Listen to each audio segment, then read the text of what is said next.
Hi there. Hey there. Here's Nicole. Hi. And I'm Elizabeth. Thanks for tuning back in. Zoop. You wondering why I was standing that way?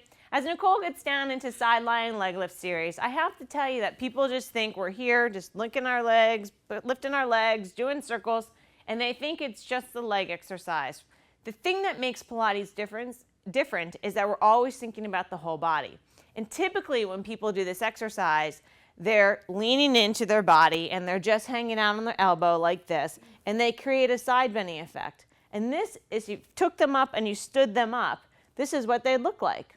Or they'd look like this. So what you want to emphasize to your participants is that you want to get a lifted sensation and you want to have this torso lifting off the glide board so that your spine's in a better alignment, so that if you took them, stood them up, and had them do any of the leg exercises, they would come up and they'd be nice and neutral. So remember that tug of war exercise where you're reaching your arm towards the tower and you're having them pull the shoulder blade down their back and get this lifted sensation? That's a great way to get people tuned back in that even though we're about to move the legs, the trunk and the shoulder girdle placement is just as important as the leg movement. So once she has that shoulder blade lifting down her back, her torso is lifted, she can come back down so that her arm's resting, but she has this lifted sensation through here.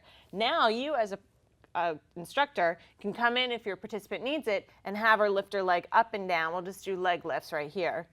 And you can see if she collapses. You can then have her lift up and then go into the circles where you circle forward or back. And then to take this to the next step, her leg comes down and then we go on to the elbow.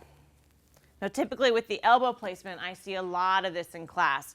Exactly what Nicole's doing, just chilling out. And again, this is what your spine looks like what we looked like when we first started.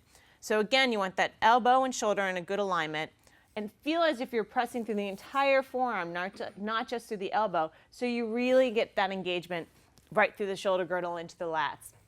Now that she's in this position, ribs are in, she can then start to lift the leg up and down or do the circles.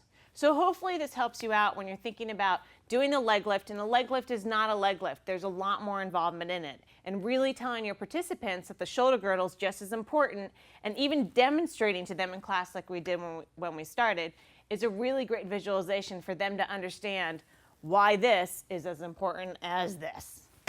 So have a great day. Thanks for tuning back in.